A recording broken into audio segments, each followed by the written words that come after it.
Bon, le Real Madrid s'impose pour la toute première fois à l'Etihad Stadium. Salut à tous, aujourd'hui on se retrouve pour faire le débrief de cette rencontre entre Manchester City et le Real Madrid. Victoire 3 buts à 2 du Real Madrid à l'Etihad Stadium contre les Citizens de Pep Guardiola. Une nouvelle défaite pour les Sky Blues et même une nouvelle victoire du Real Madrid de Carlo Ancelotti face à Pep Guardiola. Donc et bien sûr, on va revenir par la suite à la fin dans les autres matchs. Comme exemple, on a le PSG, ils ont gagné 3-0 contre Brest à l'extérieur.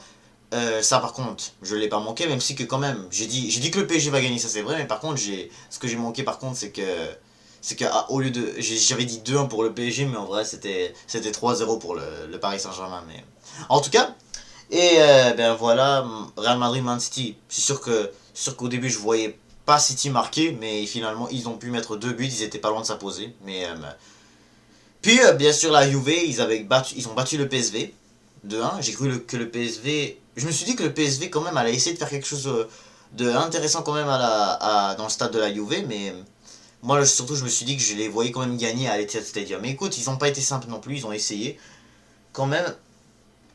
Et puis même Dortmund s'est imposé 3 buts à 0 contre le Sporting. Donc logique, hein, moi qui m'attendais pas, moi qui m'attendais à un match nul en général, mais finalement c'était bien,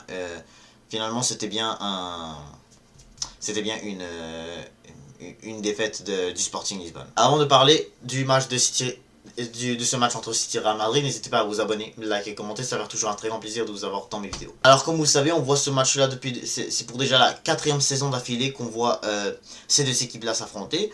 On a vu bien sûr que voilà, les récentes années, on a vu 2 fois en demi-finale, une fois en quart de finale, et dans ces 3 confrontations-là, on n'a vu aucune victoire du Real Madrid à l'Etihad Stadium, mis à part celle au tir au but. Mais en général, au tir au but, ça compte pas trop comme une vraie victoire. Là, ils se sont imposés en 90 minutes dans le stade des Sky Blues. Et là, je peux dire que le Real Madrid ont très bien joué. City, enfin, ils ont eu chaud soi-disant, mais comme faut dire que City ont eu quand même des buts un peu cadeaux, je dirais, surtout le deuxième vu que c'était un penalty qui a été un peu fait qui a été un peu fait très dangereux, mais en tout cas on va revenir sur tout ça vraiment maintenant. Tout d'abord, ce qu'on a vu dans cette première mi-temps, c'est que voilà, on a vu que les deux équipes ont, en tout cas il y a City qui a ouvert le score à la 13e minute, si je me trompe pas, non pas à la 13e, à la 19e, etc. Et c'était bien Erling Haaland qui a ouvert le score face aux hommes de Carlo Ancelotti. Et bien sûr, faut le dire que le Real Madrid a quand même, en tout cas, la première mi-temps du Real Madrid, faut dire que c'était soi-disant pas impressionnant quand même. Et écoute, faut dire que les supporters de City ont été pas si respectueux que ça, surtout au début du match. Je vais vous montrer tout de suite, juste là, ou sinon de ce côté-ci, il y a plus de la place. Je vais vous montrer de ce côté-ci, en fait, qu'est-ce qu'ils ont fait à Vinicius. Voilà, ils ont écrit Keep Crying ou quelque chose comme ça, là, mais je sais que c'était un insulte comme quoi il disait Stop Crying with your heart quelque chose là, mais littéralement j'ai pas eu le temps de vraiment lire, mais comme j'ai vu cette affiche là, en fait, c'est sûr que là je l'avais vu cette affiche là, comme ils avaient montré la photo de Rodri avec le ballon d'or, et Vinicius ne l'a pas eu, mais même à ça il a eu l'homme du match. Parce que déjà pour commencer, voilà, Vinicius a fait quand même des choses très impressionnantes dans cette première mi-temps. Déjà il y a une fois il a frappé sur la barre, il y a eu plusieurs actions qui ont été menées par lui, surtout le dribble qu'il a pu réaliser et la très belle passe pour Kylian Mbappé. Mais malheureusement Kylian Mbappé n'ouvre pas vraiment le score là-dessus. Mais du côté City par exemple, il y a aussi Gvardiol qui a délivré une très belle passe de l'épaule à Erling Haaland, de très bien joué de la part de Jack Grealish, le très beau centre qu'il a pu réaliser. Mais en tout cas, il faut dire que les deux équipes dans cette première mi-temps, surtout, il y a eu exemple, il y a eu en tout cas, quand exemple du côté City, oui, après le but, il y a eu aussi il y avait aussi une fois Akanji avait Savigno, en fait, je crois, il avait joué le corner. Et là, Akanji avait fait la tête sur le poteau. Il y a aussi, une fois, Phil Foden a fait une superbe frappe, mais qui a été très bien arrêtée par Thibaut Courtois. Du côté Real, bah t'avais une très belle frappe de Valverde qui a été un peu passée au-dessus, mais littéralement elle aurait pu être un très beau but. Deuxième mi-temps, c'est là où il y a eu en tout cas beaucoup de choses qui s'étaient passées parce que déjà City avait fait quand même une première mi-temps un peu correcte. Ça, c'était à peu près soi-disant, mis à part qu'ils aient marqué, mais comme même à ça, ça ressemble un peu à la même première mi-temps qu'ils avaient fait contre Arsenal la semaine passée lorsqu'on les avait battus 5-1. Voilà, ils avaient quand même essayé en première mi-temps. Et il y a aussi, faut se rappeler que du côté madrilène, donc en voyant ce match-là, cette première mi-temps, on dirait que voilà, on a vu beaucoup de choses qui s'est passé en première mi-temps qui est à peu près la même chose qui s'est arrivé, mis à part le but en tout cas, mais qui s'est arrivé la même chose face aux Gunners la semaine dernière. City avait quand même essayé un peu de chercher au moins un but lorsqu'ils étaient venus chez nous à l'Emirates, mais en tout cas il faut dire que notre défense elle a été exceptionnelle, et David Raya aussi, il faut se rappeler de ça. Mais en tout cas, deuxième mi-temps, là par contre le Manchester City, c'était pas exceptionnel non plus, hein. Ils ont eu ce penalty à la 76e, mais qui a été marqué, je crois, dans les 79e minutes, là, parce que voilà, t'avais quand même un énorme tacle fait par Asensio vers Phil Foden. Euh, et je me semble même qu'il s'est fait mal sur cette action-là, en tout cas, mais pour revenir en général sur cette deuxième mi-temps, du côté Real Madrid, t'avais encore une fois, t'avais en tout cas aussi il y avait un coup franc, voilà, sur le but de Kylian Mbappé, il y avait un coup franc. C'était très bien joué même. Il y avait un coup franc qui a été même tiré. Ben voilà, il a été comme arrêté. Ensuite, voilà, ça s'est vite revenu sur Ceballos qui avait fait la passe D. Et vite, Kylian Mbappé a mis l'égalisation. Mais en tout cas, faut juste mentionner que là, le Real Madrid, en tout cas que Mbappé, il faut dire que le Real et Mbappé, là on dirait qu'il y a en tout cas une... Parce que là maintenant Mbappé, ça fait déjà quelques matchs, il met des buts, en tout cas c'est sûr que là il a été beaucoup critiqué, mais en tout cas Mbappé, il n'est pas fini, ça c'est certain. Ensuite, mais faut dire que son but aussi a été en tout cas très mal frappé, mais elle est toujours entrée parce que je sais pas qu'est-ce que Ake fabriqué là, a laissé le ballon passer, mais même à ça, ça se voyait littéralement qu'il allait la louper quand on le voyait un peu, qu'on voyait un peu sa frappe de son angle, de l'angle là où ce qu'il est, mais en tout cas, il a essayé et il a mis un but à l'Etihad Stadium pour égaliser. C'est sûr que là, en tout cas, cette équipe du Real, ce qu'il faut mentionner en tout cas, c'est que le Real Madrid, elle n'a littéralement aucun défenseur, mis à part Ferland Mendy.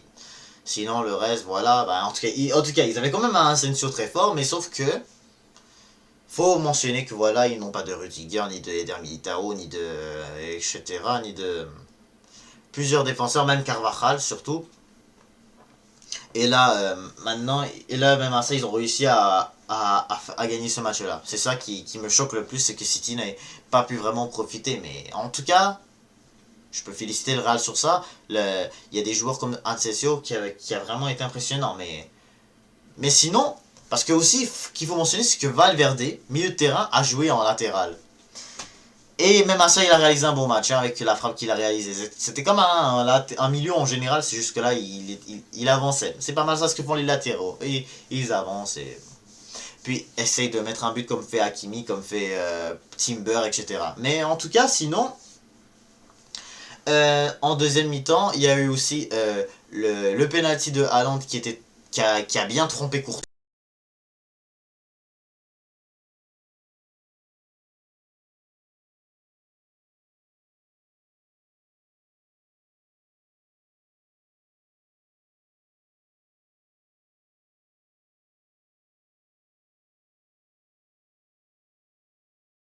Réveillé. Tu as déjà l'égalisation faite par Brahim Diaz juste après son entrée, juste après déjà les changements. Ce qui se passe, bah, il y a la frappe de Vinicius, et par la suite, Brahim Diaz il arrive, égalisation. Donc, en tout cas, c'était mérité, hein, c'était mérité parce que c'était le Real Madrid en général qui jouait mieux dans ces deuxième mi-temps. Moi, là, je trouve, moi, là, en tout cas, c'est sûr que comme si City aurait dû gagner ce match-là, je pense que ça aurait été un de ces miracles de, quand même, après la saison qu'ils sont en train de faire, de réussir à chercher une victoire face au Madrilène. Mais en tout cas, c'est sûr que tout est possible parce que je l'avais bien dit hier, comme quoi il y a eu beaucoup de deux équipes, en tout cas, semblaient avoir du mal. Mais on voyait tous le Real Madrid s'imposer, tout comme moi d'ailleurs, hein.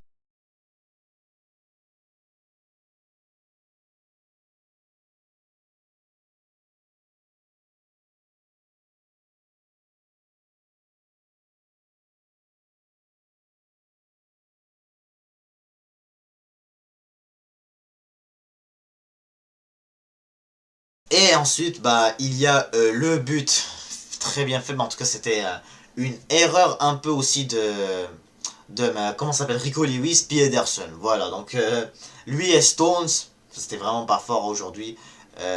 La défense, Ruben Diaz, je sais pas trop, mais Gvardiol, je peux dire que c'était un peu correct, mais du côté Citizens, mais en tout cas, Lewis et Stones, vraiment pas.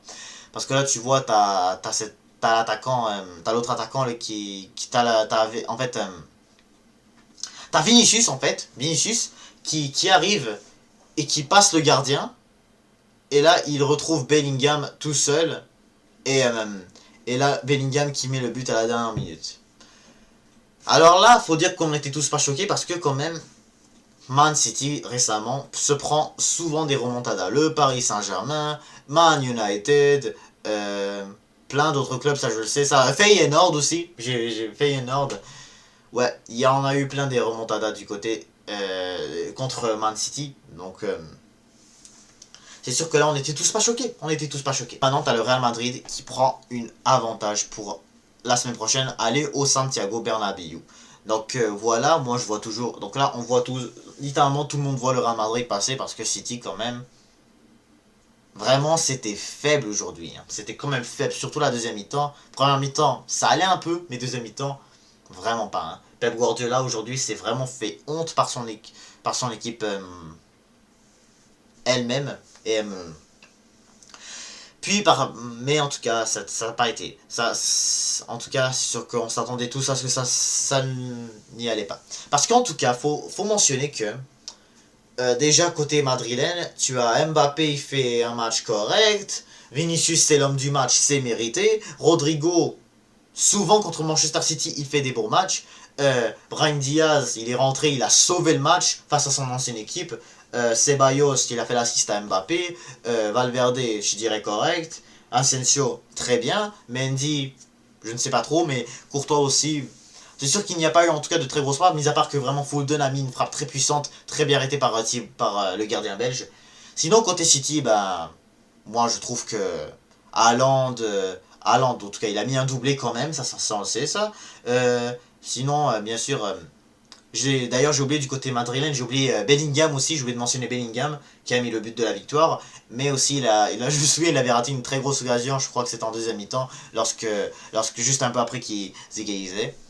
Mais en tout cas, tout le monde s'attendait à ce que Jude Bellingham marquait le but de la victoire face à Manchester City. Puis voilà, et puis bien sûr du côté Citizen, je reviens au côté Citizen, Foden, ça allait un petit peu, Grealish aussi, Savigno, je sais pas, moi je trouve que c'était le meilleur attaquant, Marmouche il rentre un peu à la fin, réalise pas énormément de trucs, tout le monde croyait à ce qu'il allait faire quelque chose, mais en tout cas son début avec City, pas exceptionnel. Côté, ensuite voilà, tu as Gundogan il rentre, Kovacic, je peux dire qu'au City, vraiment, c'était faible. Et je trouve qu'il mérite de perdre. Hein. Il mérite de perdre. Tout ce que c'est. Hein. Parce que là, en tout cas, ils ont quand même un gros calendrier. Hein. Manchester City, il faut le mentionner, ils ont Liverpool après le Real retour. Ce week-end, ils ont Newcastle à domicile. Ça va être difficile. Ça va être difficile. Tottenham par la suite et comment ça s'appelle, Nottingham. Calendrier très compliqué, vraiment compliqué. Maintenant passons aux autres matchs. Bah tu as le PSG qui gagne aujourd'hui 3-0 contre Brest, mérité totalement. Le PSG en tout cas s'est bien baladé aujourd'hui, même si que Brest, les pauvres, hein, je me sens mal pour eux quand même, après ce qu'ils ont vraiment réalisé dans cette phase de ligue, mais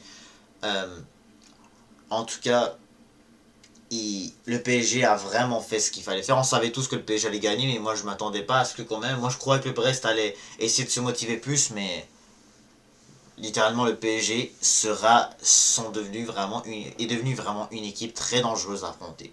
Et là maintenant, quand je vois juste vraiment ce match, je me dis que peut-être quand tu vois vraiment que Liverpool et le Barça, ça va être leur prochain adversaire en huitième, bah certainement peut-être que le PSG pourrait leur surprendre, malgré que c'est des grosses équipes, ça quand même. Le Barça c'est pas le même que l'année dernière, Liverpool c'est pas une équipe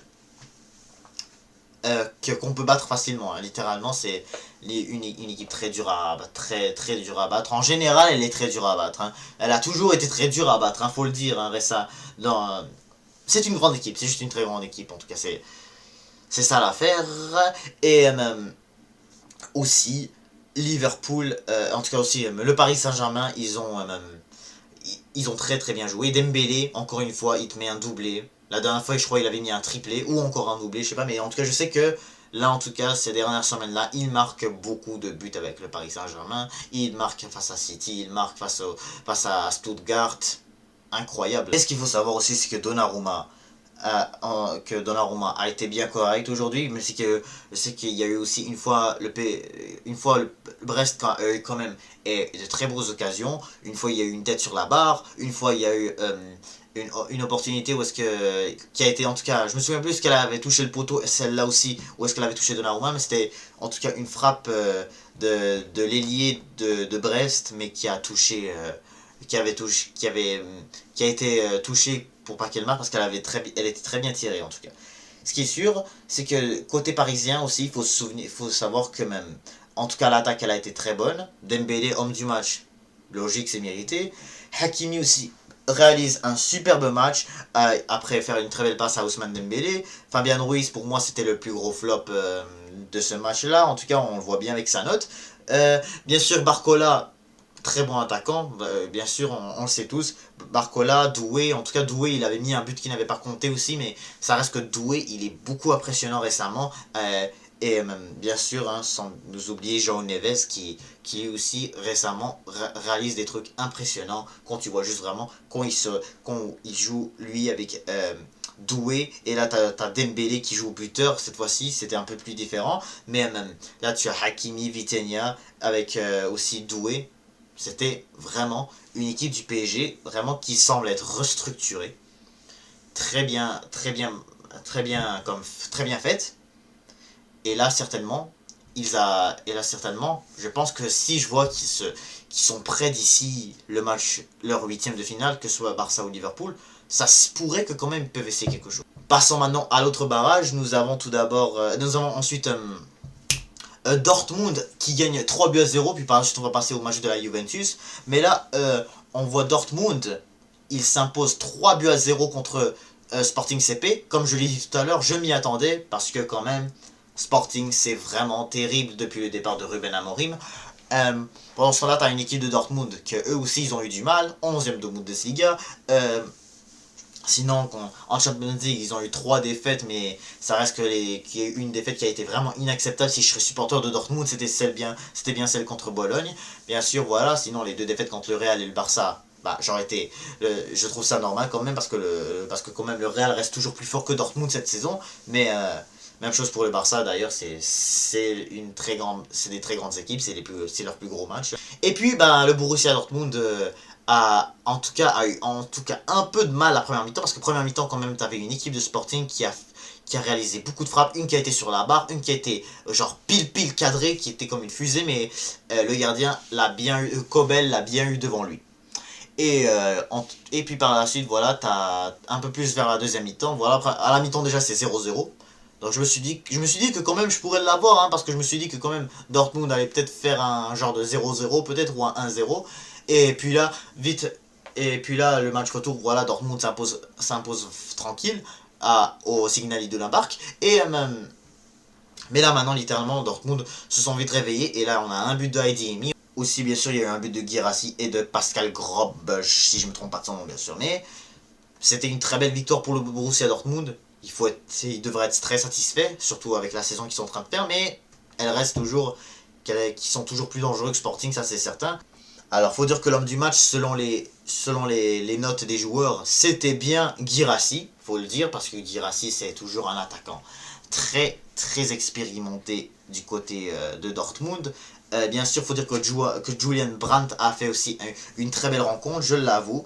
Gittens, c'était pas exceptionnel, il n'a pas une superbe note. Même chose pour la défense en général, mis à part Schlotterbeck. Chan, vraiment pas exceptionnel non plus. Vraiment a toujours laissé Sporting tirer, c'était pas une bonne chose non plus. Ryerson, quand même, Ryerson, c'était soi-disant correct, mais même aussi, mais en tout cas, Adiemi, Brandt, en tout cas, l'attaque mise à part Gittens, c'était bien, c'était vraiment bien. Ça se peut qu'ils peuvent se réveiller. Mais là, ils ont Lille par la suite. Ils auront peut-être Lille ou Aston Villa, comme vous le savez.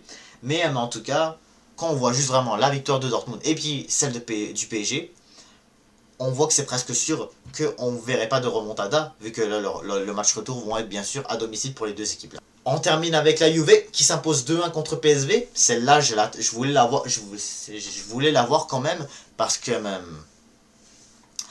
tu as la Juventus quand même qui s'ils gagnent, ils peuvent affronter soit nous, soit l'Inter Milan, comme je vous l'ai souvent mentionné. La Juventus, elle a en tout cas, elle a très bien joué, il faut le dire. Hein. Je pense qu'elle a mérité sa victoire quand même, face à une équipe du PSV qui a quand même essayé, faut le dire. Hein. Encore une fois, ils perdent face à la Juve. Mais aussi, je peux dire que là, la Juve, franchement, ça va faire peur un peu quand même. Hein. Quand je vois juste vraiment le match qu'ils ont réalisé, c'est sûr que c'est pas une équipe que je suis beaucoup, la Juve, mais elle reste quand même, que je les ai vus, qu'est-ce qu'ils ont pu faire en Ligue des Champions, voilà, qui s'imposent contre City, ils s'imposent contre Leipzig, voilà, etc. etc.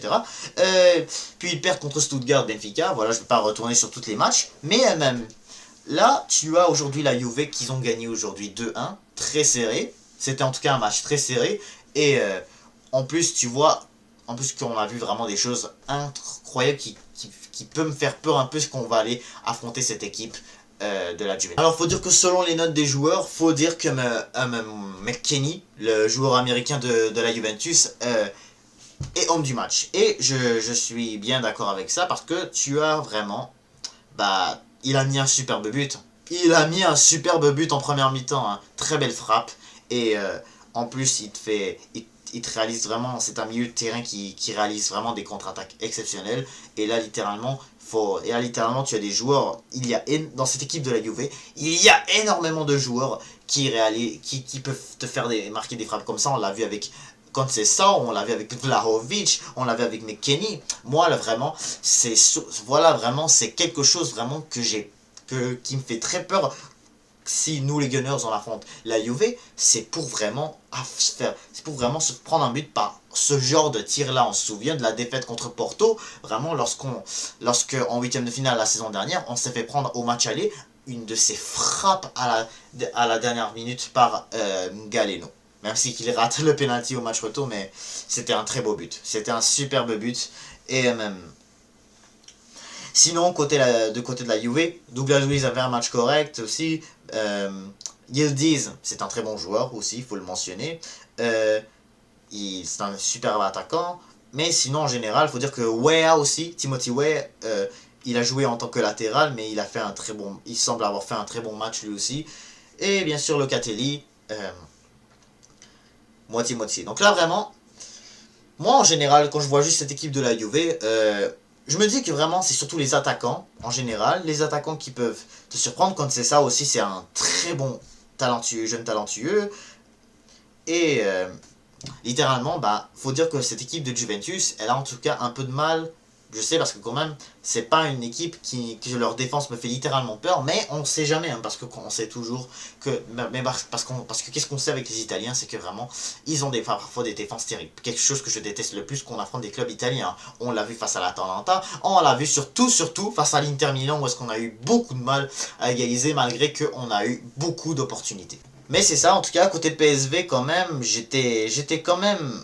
Faut dire que le PSV, c'était... pas non plus top, mais en tout cas, faut dire que Perisic a fait un match soi-disant correct. Saibari aussi, je dis pas ça parce que je suis marocain là, mais comme faut dire que quand je vois juste vraiment, en tout cas, les notes des joueurs, c'est sûr que c'est les joueurs qui ont eu les meilleures notes, plus Luc de Jong. En tout cas, Perisic a eu la meilleure note. Et qu'on voit juste leur remplaçant, Bakayoko, voilà, c'est sûr que voilà, c'était pas une équipe exceptionnelle de PSV Eindhoven, hein. Faut le dire, hein, quand même. Mais je pense que ils peuvent être satisfaits d'avoir perdu juste de un but, quand même, parce que prochainement, voilà, la semaine prochaine, ils vont les recevoir à domicile aux Pays-Bas. Donc peut-être qu'ils peuvent essayer quelque chose, hein. Ils peuvent peut-être faire mieux, ils sont bons à domicile quand même, le PSV. Après, vraiment, qu'on voit toutes les matchs qu'ils ont réalisés, je pense qu'ils ont presque toutes gagné leurs matchs à domicile, mis à part peut-être lui de Sporting, je crois qu'ils ont fait match nul. Mais sinon, quand même, ils peuvent être satisfaits. Oui, en plus, ils peuvent être satisfaits parce que même à ça, même si que voilà, c'était pas top les joueurs, mais ils ont eu quand même beaucoup de chance, beaucoup de frappes aussi, le PSV. Mais faut dire que les équipes italiennes, tu peux vraiment leur faire quelque chose, sauf que ça va être très compliqué. Comme vous le savez, ils ont parfois des défenses assez fatigantes. Que voilà, c'est donc la fin de cette réaction sur cette première journée des barrages. On se retrouve bien sûr demain pour les 4 autres barrages qui nous restent. Le Bayern contre Celtic, l'AS Monaco contre Benfica, etc. Donc même, en tout cas, je suis très impressionné de ce que j'ai vu aujourd'hui, surtout du match Real City. C'était une de ces grosses rencontres. Le PSG aussi qui s'impose contre Brest aussi. C'était quelque chose que je m'attendais mais que j'ai bien aimé regarder aussi. Et aussi, et bien sûr, voilà, les autres matchs que j'ai vus aussi, ça montre que vraiment la Ligue des Champions va être incroyable rendue au huitième de finale. Hein. Ça va être dingue. Donc j'ai très hâte de voir qu'est-ce que les autres vont faire demain. Et bien sûr, voilà, en tout cas pour rementionner aussi, pour vous le dire, que j'ai eu en tout cas quand même... C'est sûr que Dortmund, je me suis dit qu'ils allaient pas perdre contre Sporting, mais quand même, je me suis dit qu'ils allaient pas non plus gagner non plus, en tout cas de ce score-là. Donc au final, le seul que j'ai eu correct en général, c'était en tout cas le fait que le PSG ait quand même gagné, mis à part que, bah, c'était pas le bon score. Donc en tout cas, c'est sûr que j'ai pas si bien prédit que ça. Hein. J'ai pas si bien prédit que ça, mais écoute, c'est pas si grave que ça, c'est des prédictions. Mais en tout cas, on va revenir bien sûr là-dessus ce week-end lorsqu'on verra, lorsque les retours vont... Lorsque ça va être le temps de parler des matchs retour, la semaine prochaine, lorsque on verra ces rencontres-là. J'ai très hâte de voir qu'est-ce qui va se passer. Donc c'est la fin de ce débrief. N'hésitez pas à vous abonner, liker, commenter. Et je vous dis à toutes.